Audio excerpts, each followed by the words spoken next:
Regarding the title, my guess is that Ronaldo and Zidane had the most fire pre-match playlists, and now without them, they simply haven't been able to get the tracks right before their matches. But I'd love to hear your thoughts on that when we discuss it in a sec. What's up? Welcome back to another weekend recap after an international break that felt like it would never end. We'll take a look at the top 5 leagues. If you haven't yet, you should consider subscribing because we've got some great stuff coming at you this week, like Champions League watch-alongs, another Roots of the Rivalry, FIFA content, etc. And one last thing before we get into it, and if you want to get straight to the football, then there's a time code here, so you can skip ahead to that if you don't care about this sort of state of the channel type stuff. So 1, I will be in Portland next week, so there won't be a weekend recap, and 2, I want to be as transparent as possible with you guys and let you know that an app that I use to help me make the weekend recaps has approached me to sponsor the weekend recap series starting in November. I get approached by companies all the time and I always say no because they often don't make sense given that I'm a football company and they just don't add up, or they're sketchy. But given that I actually use this product and it's free and could be of interest to you guys, I have accepted. It's just going to be like a 15-second shout out in the video. And guys, remember, content-wise, it's not going to change anything. It will be a big help for me because these videos make no money thanks to YouTube. Thank you so much. Appreciate you guys. The last 3 of them generated $13.34 Canadian altogether. None of the videos on my channel are made with the intention of making money, but as a freelancer, you have to weed out the things that are the least helpful to you. So the sponsorship certainly helps and ensures I won't have to scrap the weekend recap as I'd thought of doing in the past. Please don't hate me. I need to be able to afford food. And hey, if anything, it's a sign that the channel is moving in the right direction and moving towards something that I can do full time eventually, which will mean more and better content. Not nearly there yet, but it's something we're working towards. Okay, enough of that. Let's start in Spain, where Real Madrid slumped to yet another loss as their league form has gone completely out the window. And I mean, I don't want to say I told you so, but I kinda told you so regarding Lopetegui. The guy is a fraud. 3 losses and a draw from their last 4 matches in La Liga, while across all competitions, they haven't won for a month. Well, at least they ended their 4-match scoreless run. In fact, had Marcelo not scored, this Real Madrid team would have been even closer to the record for the longest run without scoring a single goal in the entire history of the club. This Real Madrid team, made up pretty much of the same players that won the Champions League 3 seasons in a row, came within 30 minutes of breaking their club's record for the longest stretch without scoring a goal? Damn!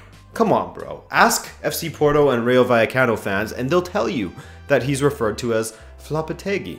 Well, actually I don't know if Rayo fans called him that, but Porto fans certainly did. I mean, to be fair to him, I guess it doesn't help that there are stats out there like Gareth Bale leading La Liga for shots off target this season so far, Real hitting the post twice, or maybe it was 3 times actually, against Levante, the keeper having a crazy match, and Madrid generally lacking a bit of luck in this one. But at some point, you make your own luck, and a winless run of 5 matches, including 4 losses, doesn't just come down to luck in the end. Real Madrid are currently in 7th, man. They're behind teams like Valladolid and Alaves.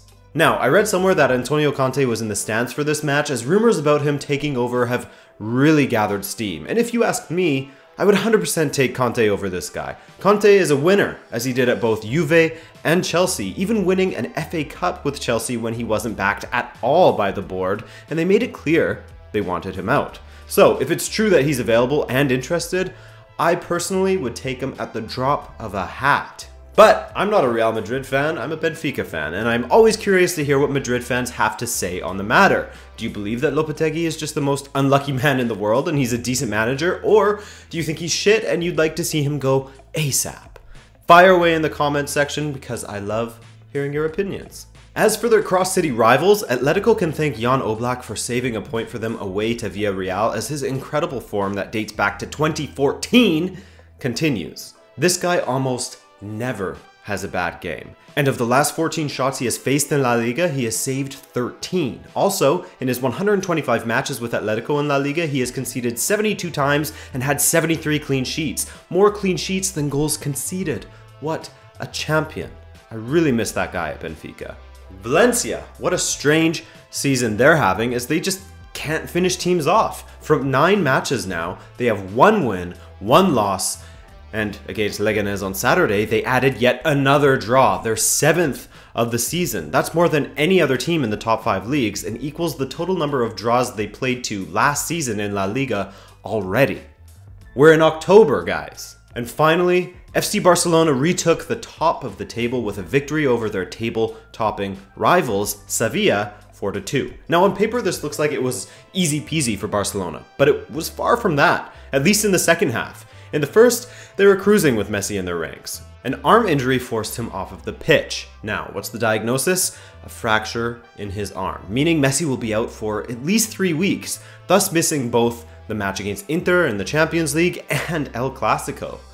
That means an El Clasico without Messi and Ronaldo, which is strange times. This is the first El Clasico that Messi's going to be missing, I believe, since 2007. But anyways, in the second half of this match, if it wasn't for one of the best keepers in the world currently, Ter Stegen, then Barcelona could have dropped some points against Sevilla here. On 2 occasions, Stegen made double saves to deny Sevilla from getting back into the game. A man of the match performance, for sure. 5 saves, the most he's had to make in La Liga this season. Also, Suarez looked decent out there as he scored his first goal in 7 matches across all competitions. He seems to still perform pretty well despite not scoring. Okay, that's enough of Spain. Let's head to England now, where the marquee match of the weekend was undoubtedly United versus Chelsea, and it didn't disappoint. Considering the situation that Mourinho has found himself in due to results lately, a loss here coupled with a bad result against Juventus midweek could have meant that the metaphorical water had begun to boil even further for Senor Mourinho. And considering Chelsea have lost only one of their last 16 Premier League matches at home to United, it was always going to be a tough one for him. Rudiger put Chelsea ahead in the first half after he lost his man far too easily from a corner and bulleted a header past David De Gea, who's having a tough time replicating his form from last season. And I mean, I don't blame him, as he doesn't exactly have a great defense in front of him, but still, from 29 shots, he's made 13 saves and conceded 16. Very un-De Gea numbers. Now, I was about to say, wow! Of all players to come to Mourinho's rescue this weekend, it had to be a player who reportedly, keyword reportedly, had a falling out with him earlier this season. But to be honest, if you want to believe the press, then Mourinho has had a falling out with almost everyone on his team this season. But regardless, Anthony Martial finished off a picture-perfect ping-pong goal to draw United level and then put them ahead in the 72nd, as he lashed home what was his 40th goal for United across all competitions. That's more than any other Manchester United player since he made his debut back in 2015, right? Oh shit. Were United about to hand Chelsea their first L of their Premier League season? It looked to be so until the United defense did the unforgivable in doing their best to replicate the ping-pong-esque defending of United's first goal. In the 96th minute, there were 3 separate occasions where United defenders had to win the ball, and on all 3 of them, Chelsea players were the first to it. First, hitting the post, then forcing a great save out of David De Gea, before Barkley tied it up. Unforgivable. However, it did lead to a hilarious moment in which Chelsea coaching staff member Marco Ianni got in the face of both Mourinho and Carrick and gave him the big un. Absolutely zero class from him there. And then he ran down the tunnel away from Mourinho like a coward because he was probably afraid of Mourinho's famous eye gouging maneuver.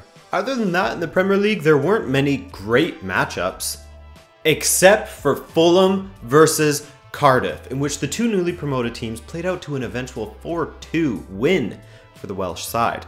All the goals were there, and in Manchester as City stomped 5-0. But anyway, Ryan Sessegnon became the first player born in the 21st century to score in the Premier League. Too bad his team is just struggling these days, man. They're the masters of the L. Cardiff are just as bad, to be honest, as they share an identical record to Fulham, but sit 1 spot above their weekend opponents in 17th.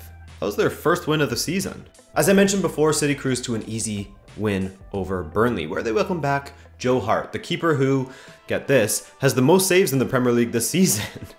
All of this after City had recently dedicated a pitch at their training complex to Hart, who was a part of the City setup for 12 years.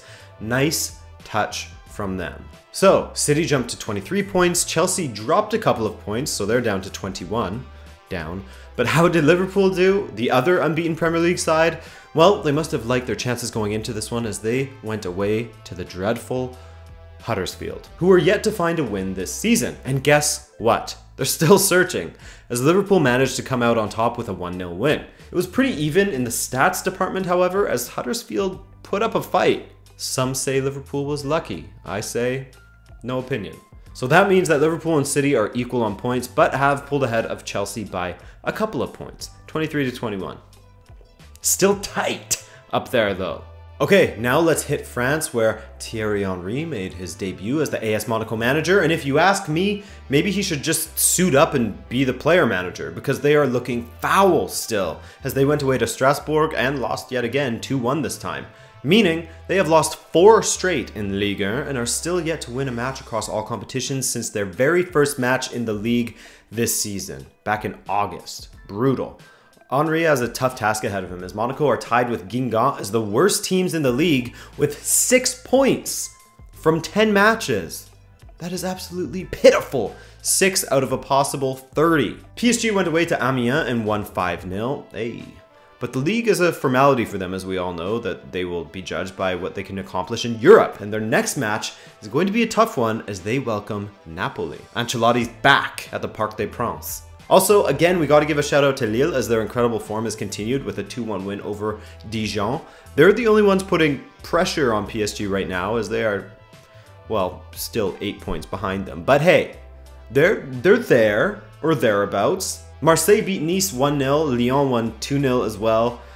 And honestly, I'm thinking of relegating Ligue 1 to a bonus league status to talk about it whenever something interesting happens there, simply because it's always the same story. I personally think we should go with 4 leagues consistently: Germany, Italy, Spain, and England, and then every single week we get a different league in there. Guaranteed. I think that's legit, but we'll see. I'll let you guys decide ultimately, because I don't really care either way. Speaking of Germany, let's go to Germany, where we had a pretty fun weekend. 1, Bayern Munich snapped their poor run of form with a win over Wolfsburg, 3-1 there. That's 5 straight wins that Bayern have had away to Wolfsburg in the Bundesliga, scoring 16 goals in that time frame. The only big surprise in this one was that Arjen Robben got sent off for the first time since 2011. Borussia Dortmund continued their near-perfect start to the campaign with a 4-0 win away to VfB Stuttgart. That makes for 6 wins and 2 draws so far, and 27 goals scored, the most that Dortmund has ever scored in the Bundesliga after 8 matches. Jadon Sancho was involved again, but for some reason he felt like scoring instead of adding to his assist tally. Don't know what's going on there, but he's still been involved in 7 goals in his last 6 appearances. Pretty sick. And of course, one of the most, if not the most, informed striker in Europe, Paco Alcacer, scored once. For club and country so far this season, he has scored in 7 consecutive matches with a goal haul of 11 goals in that time frame. But I think that we all need to give a standing ovation to Luka Jovic, the Eintracht Frankfurt striker that Benfica basically gave away for free because of, well, our board sucks. So let's all stand and clap for the boy. Are you standing? Good. Now, if you don't know why you were standing and clapping, because I know you all listened and did exactly that, it's because Jovic broke a few records this weekend after he helped Frankfurt to a 7-1 victory over Dusseldorf with 5 goals. In doing so, he became the first Frankfurt player to score 5 goals, while also becoming the youngest ever Bundesliga player to score 5 goals in 1 match. He also became the first ever Serbian player to score a hat-trick in the Bundesliga. Surprising. So, shout out to him. And no shout out to the Benfica board, because idiots. Alright, Italia, where things are extremely tight from about mid-table up to 3rd place or so. First off, Juventus' perfect start to their campaign came to an end as they dropped points against Genoa, 1-1 there, so it wasn't a loss, but they still dropped points and aren't perfect anymore. Ronaldo scored a tap-in to put Juve ahead, but Daniel Bessa scored in the second half to tie things up. This was also the first match Genoa has played that Christoph Piatek has failed to score in. Shock. Horror, indeed. And now I'm going to have to re-release my video on him saying that he's an absolute fraud. I'm joking. He's still quality, I think. We'll see. But Ronaldo's goal was a historic one as he scored what was his 400th league goal, becoming the first player ever to score that many within the top 5 leagues, so congrats to him. Roma and Spal provided some entertainment, well, for neutrals and Spal fans, as their club ended their 4 straight losses with a 2-0 victory over Roma, with Vanja Milinkovic-Savic getting himself sent off in the 75th minute. Roma will be mega disappointed to have dropped points at home against a lower mid-table side that was on a terrible run of 4 losses straight. that ain't it, bro. They were a little bit complacent, but Napoli didn't get complacent at all this weekend as they went away to lowly Udinese and scored 3 unanswered goals to go home with 3 points. 3-0 win, easy, looking good going into the match against PSG. However, the Milan Derby was the big highlight of match day 9, and it didn't disappoint in my opinion. Inter dictated the play for about 70% of the match, I'd say, while Milan played a disciplined counter-attacking game down the right, mostly through Suso. Each team had a goal disallowed in the first half, with Inter being the eventual and deserved winners, in my opinion, via who else? Mauro Icardi in Icardi Derby time, heading home an unreal cross from Vecino in the 92nd minute. So with the 3 points, Inter jumps up to 3rd, while Milan is dropped to 12th for the moment. However, they do have a game in hand against Genoa, so a victory there, and they'll be up in the top 6 once again. Alright guys, that's all I have for the weekend recap. The next one won't be until November, as I said earlier, but there will be plenty of content this week and the next. Don't you worry. Thanks once again for watching. I love ya, and I'll see you in the next one. Later.